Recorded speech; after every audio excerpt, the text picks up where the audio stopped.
우리 현대상선의 정 회장이 자살을 했었는데 신문 기자가 나한테 인터뷰를 했습니다. 지난주에.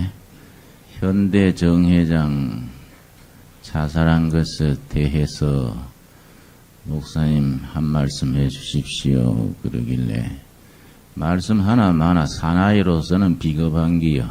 뭘 그렇게 자살한 사람을 너무 떠들어서 내가 마음에 안 드요. 내가 그렇게 말했습니다. 그 오죽 답답해 자살했겠습니까? 그래서 대한민국에서 답답하지 않는 사람 어디 있는겨? 응? 다 그렇게 자살할 파이면 국민들 절반 이상은 다 죽어야겠네. 특별히 책임 있는 회장이나 목회자나 지도자가 어렵다고 자살한다는 것은 처음부터 잘못 세워진 지도자지 그건 지도자라 할 게 없는 겁니다. 내가 그렇게 딱 잘라서 이 얘기를 말한 적이 있습니다. 이상하게 요즘 자살공화국이 돼가지고 하루에 40명씩 자살합니다. 지난해 자살한 사람이 13,560명이라는 통계가 나와 있습니다. 금년에는 더 불어날 것 같다 그래요. 카드빚 때문에 자살하고 성적 나쁘다고 애들이 자살하고 애들 자살하는 아버지가 또 자살하고 거기다가 재벌까지 자살을 해서 자살공화국이라는 그런 불명예스러운 이름이 붙게 된 겁니다. 매일 하루에 40여 명씩 자살을 하니까 얼마나 그 생명에 대한 그 존중하는 마음이 얼마나 없어져 버렸습니까? 이게 유행이 될 일도 아닌데 조금 사회가 이상해진 것 같아요. 우리들 신앙인들은 그런 점에서는 정말로 축복된 사람들입니다. 우리가 험한 세월 살아오면서 죽고 싶을 때가 있지요. 죽는 것이 훨씬 더 좋다고 싶을 때도 있습니다. 그러나 믿음이 있는 사람은 하나님 앞에 설 것을 생각하고 숨막히는 시련도 캄캄한 어려움도 믿음을 가지고 극복해 나가는 거 아니겠습니까? 우리가 신앙생활에 이럴 때 참 정금같이 빛이 나는 겁니다. 우리가 신앙적으로 말하면은 시련과 연단에 대해서 히브리서에 말하고 있습니다. 히브리서 12장 우리 한번 찾아보겠습니다. 12장 5절 말씀. 신약성경 367페이지입니다. 367페이지. 오늘은 성경을 좀 많이 찾겠습니다. 우리 천천히 찾읍시다. 367페이지에 히브리서 12장 5절부터 우리가 역경을 만나고 막막한 지경을 당하고 뼈를 깎는 어려움을 당할 때가 있습니다. 거기에 대해서 신앙적인 의미가 어떠한가? 히브리서 12장이 지금 그걸 말하고 있습니다. 12장 5절 말씀. 또 아들들에게 권하는 것 같이 다 찾았습니까? 천천히 찾읍시다. 또 아들들에게 권하는 것 같이 너희에게 권면하신 말씀을 잊었도다. 일렀으되 내 아들아 주의 뭡니까? 징계, 시련과 고통을 통해서 훈련시키는 것을 징계라고 말합니다. 그냥 벌 주는 게 아니고 시련과 고통, 말 수 없는 아픔을 통해서 우리를 훈련시키는 것을 이 징계라고 말합니다. 주의 징계하심을 경히 가볍게 여기지 말며 그에게 꾸지람을 받을 때에 낙심하지 말라. 주께서 그 사랑하시는 자를 뭐지요? 징계하시고 하나님의 사랑하시기 때문에 고난과 연단, 핍박이 온다는 것이지요. 징계하시고 그의 받으시는 아들마다 채찍질 하심이니라 하였으니 하나님의 채찍질, 우리가 더 깊은 신앙, 더 성숙된 인격, 더 멋있는 인간으로 따듬어 가기 위해서 하나님이 훈련하시고 채찍질하신다. 7절 말씀. 너희가 참음은 징계를 받기 위함이라 하나님이 아들과 같이 너희를 대우하시나니 어찌 아비가 징계하지 않는 아들이 있으리요. 아버지로서 아들, 딸에 대해서 훈련을 시키고 사람 만들으려고 여러 가지로 교훈시키고 훈련시키고 때로는 회초리도 들고 채찍질 한다는 그 말씀이지요. 만일에 아버지가 자식을 사랑 안 하면 나도 삐리지요. 그래서 멋대로 사는 사람을 뭐라 그럽니까? 옛날 어른들은 애비 없는 자식으로 컸냐 이러는 거이지요. 자, 8절 말씀. 징계는 다 받는 것이거늘 예수 믿는다고 시련과 핍박이 없는 게 아니고 모든 인생은 다 시련과 핍박, 징계가 있다 이거지. 징계는 다 받는 것이거늘 너희에게 없으면 사생자요 참 아들이 아니니라. 또 우리 육체의 아버지가 우리를 징계하여도 공경하였거든. 그 다음 뭐입니까? 하물며 두말할 거 없다 이거지. 애들 말로 쓰면 두말하면 숨가쁘다 그래. 응? 하물며 세상 아버지도 사랑해가지고 채찍질하고 회초리를 드는데 하물며 두말할 게 뭐 있냐. 모든 영의 아버지께 더욱 복종하여 살려 하지 않겠느냐. 10절 우리 같이 읽겠습니다. 저희는 잠시 자기의 뜻대로 우리를 징계하였거니와 오직 하나님은 우리의 유익을 위하여 그의 거룩하심을 참여케 하느니라. 결국은 하나님이 우리한테 좋은 걸 주시려고 훈련하시고 고난을 당하게 하시고 때로는 좌절하게 하신다 이거지요. 그걸 극복하고 정면 돌파해 나가면 기다리고 있는 것은 축복이 온다 이거지요. 여러분, 내가 경험을 해보니까 나쁜 거, 힘든 거는 단체로 옵니다. 나쁜 일이 생기면요, 꼭 이 한두 건 오는 게 아니라 밀려옵니다. 밀려서. 나쁜 거는 단체로 와서 정신을 못 차리게 합니다. 그럴 때 우리가 분별이 없고 페이스를 잃으면 인생 낙오자가 되고 막 주저앉게 됩니다. 이럴 때 우리가 영적으로 딱 정신 차리고 이거 뭐 있다. 하나님의 영적인 메시지가 있다. 정신 바짝 차려야지. 그 나가면은 나쁜 일이 단체로 왔다가 물러가면서 좋은 일도 단체로 옵니다. 단체로. 그걸 몇 번 되풀이하고 나면 딱 배심이 생겨요.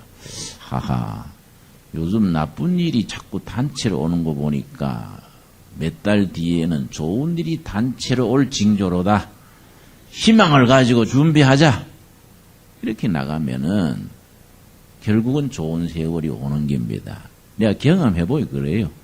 여러분 안 그렇습니까? 응? 우리가 영적 경험은 비슷비슷한 겁니다. 나쁜 일 당할 때는 뭐 캄캄하고 내 인생이 이걸로 끝장나는가 싶은데 지나놓고 보면 그때 그게 축복 주시는 길목이랬구나. 참 묘하다. 감사합니다. 이런 신앙 고백이 나오게 되는 겁니다. 내 말이 짐작합니까? 응? 나하고는 영 다른데 이러면 영 코드가 안 맞는 게 요즘 말로 코드가.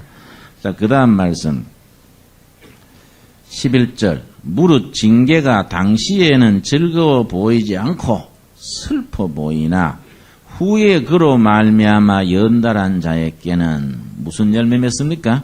의의 평강한 열매를 맺나니. 자, 결론입니다. 12절 같이 읽읍시다.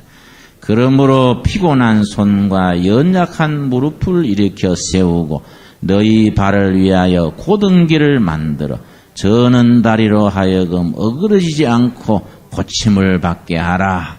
여러분 아멘 하시지요? 여러분 우리가 인생 살아가면서 받은 은혜를 쏟아버리기도 하고 은혜도 받고 체험도 했고 불도 받고 다 했는데 그게 항상 가는 게 아니다 이 말이에요. 세상 살아가면서 밤과 낮이 뒤바뀌듯이 좋은 날이 있으면 안 좋은 날이 있고 은혜 충만할 때가 있는 반면에 낙심을 해가지고 앞이 캄캄할 때가 있는 겁니다. 은혜를 왜 지키지 못하고 쏟아버리고 받은 은혜와 축복을 우리가 감당 못하고 쏟게 되느냐. 네 가지 이유가 있습니다. 네 가지. 우리가 은혜를 가로막고 쏟아버리고 지켜나가지 못하게 하는 이유 네 가지. 오늘 우리가 그걸 살피는 겁니다. 첫째는 마태복음 우리 13장 오늘 본문 말씀. 은혜를 쏟아버리고 감당치 못하게 하는데 이유가 몇 가지 있다고요? 네 가지. 네 가지를 들을 때 딱 야무지게 드러나야 됩니다. 띵하게 잠결에 듣듯이 이래가지고 헤매면 안 된다고요. 확실하게 가슴에 딱 듣고 생활 속에서 그 시험과 어려움을 극복할 수 있는 마음의 준비가 돼야 돼요. 자, 마태복음 13장 20절 말씀, 20절. 돌밭에 뿌리웠다는 것은 말씀을 듣고 즉시 기쁨으로 받되 은혜를 기쁨 충만으로 받았다 이 말이에요. 은혜 받고 아주 감사해가지고 뭐 교회 감상금도 내고 뭐 아주 간증도 하고 했다 이 말이에요. 이게 쭉 지켜나가면서 점점점 뿌리를 내리고 깊어져야 되는데 쏟아버리게 된다 이게. 그 왜 그러냐? 21절. 그 속에 뿌리가 없어 잠시 견디다가 말씀으로 인하여 뭐이지요? 환난이나 핍박이 일어나는 때에는 곧 넘어지는 신앙이 있다.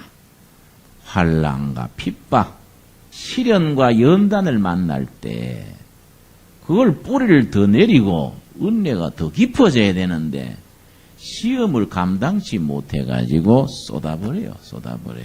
여러분 영적인 세계에 한 가지 공식이 있습니다.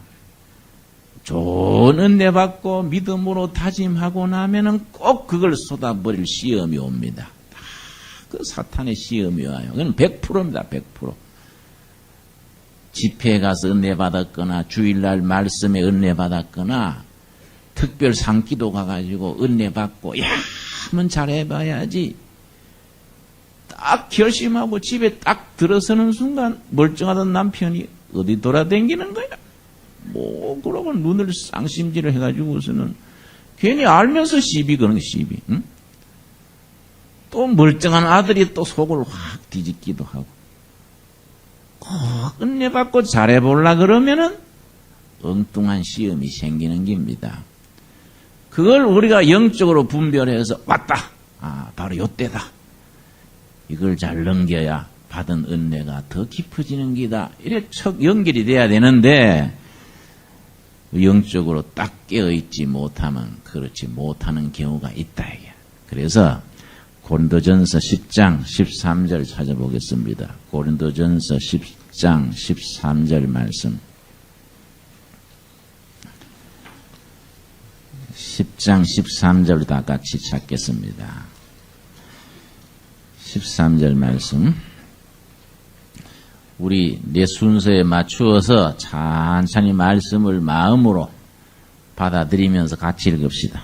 사람이 감당할 시험 밖에는 너희에게 당한 것이 없나니 오직 하나님은 미쁘사 너희가 감당치 못할 시험 당함을 허락지 아니하시고 시험 당할 즈음에 또한 피할 길을 내사 너희로 능히 감당하게 하시느니라.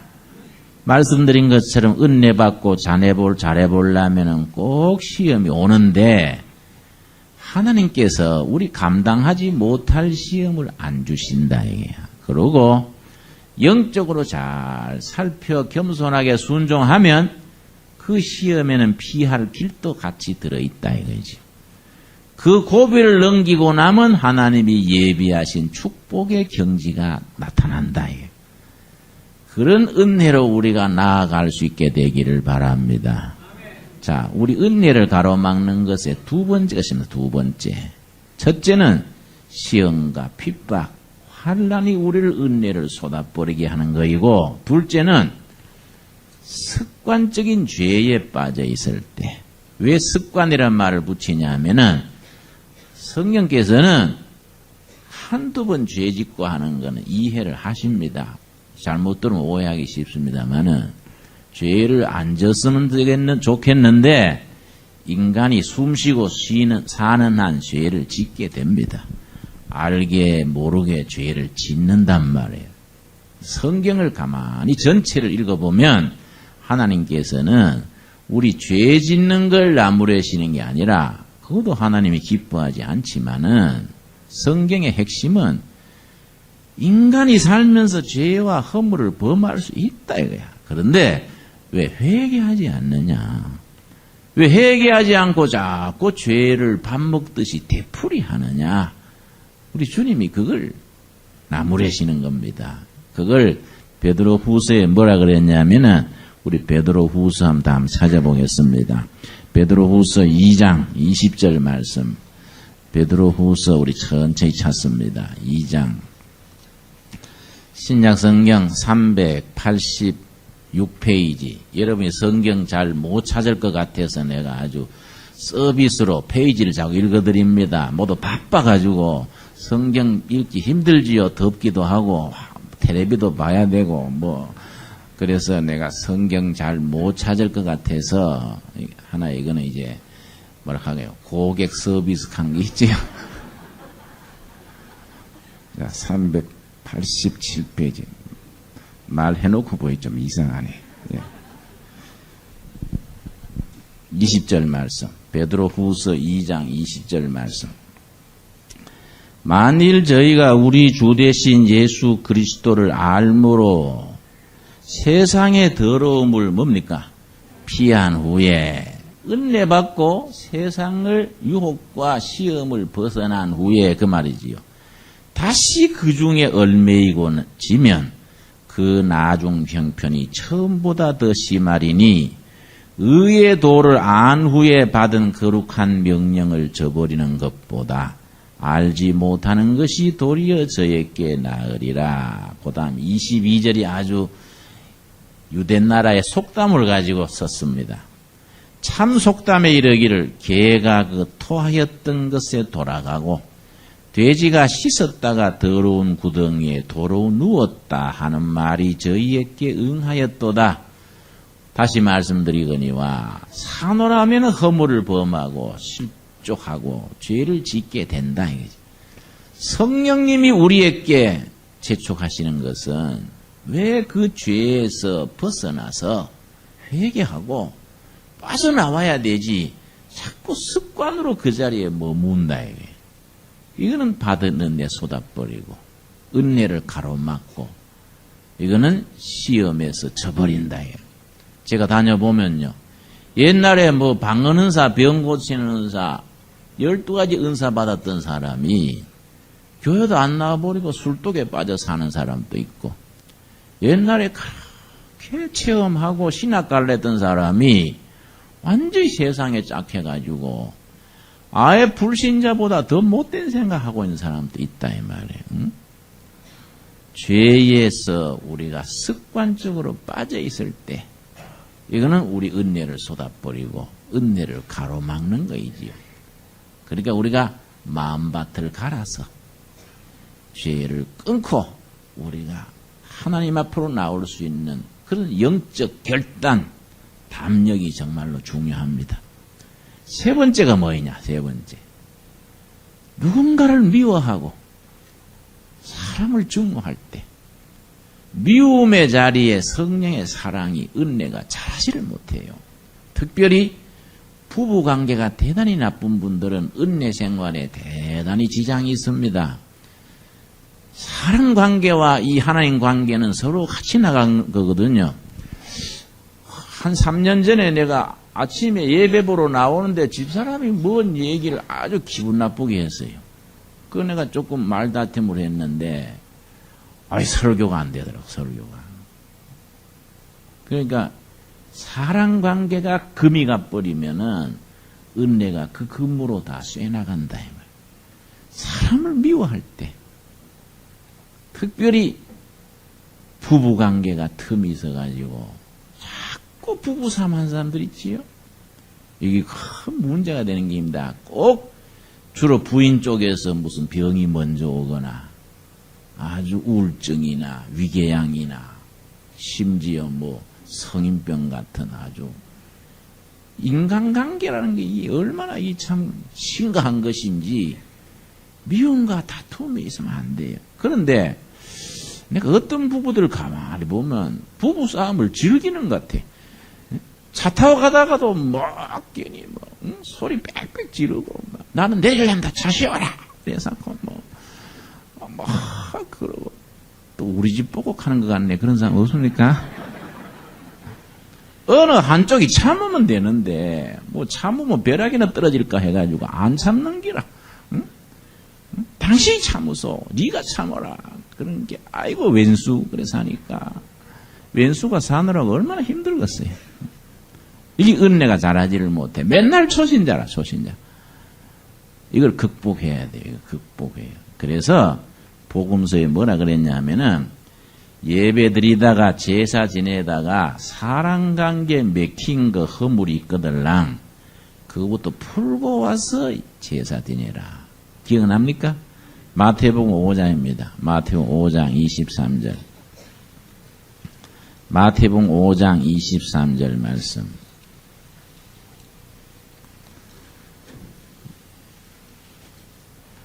실진 우리가 참 예배 드릴 때 이런 정신이 중요한 겁니다. 사람 관계 꼬이고 나서 하나님 관계가 은혜가 잘 펴이지 않습니다. 제가요 참 평생 잊을 수 없는 개인의 경험이 있습니다. 그런 거는 내용을 간증도 못해요. 내가 저 옛날에 감옥 살고 나오니까 우리 교회에 목사님 한 분이 왔는데 좀 나한테 해코지했어요. 보통 심각한 문제가 아니에요. 내가 목회를 더 못할 만큼 해코지를 했어요. 이걸 다리를 분질러 버릴까, 고소를 할까. 그러다가 아이고 내가 참자, 내가 병신되자. 또 병신되는 기다 하고 내가 꼭 참았는데 해졌어요. 10년 지난 뒤에 미국 가서 LA에 가서 집회를 하는데 한 2,000명 모였는데요. 그 목사님이 앞자리에 앉아 있어요. 그 사람을 딱 보는 순간 설교가 막히 뿌리고 몸에 닭살이 돋았어요. 그래가 실제 그대로 저 새끼가 딱 속에 나고 저기 해필 왜 여기 앉았네. 설교가 나와야지 설교가. 얼마나 급합니까? 그래서 내가 기도했습니다. 성령님 이 급합니다. 내 마음을 바꿔주시든지 저 사람 밖에 나가게 해주십시오. 그 사람 앞에 놓고는 설교를 못하겠어요. 5초도 안 돼가 나가버리더라고. 성령님이 긴급조치로 나가게 한 거.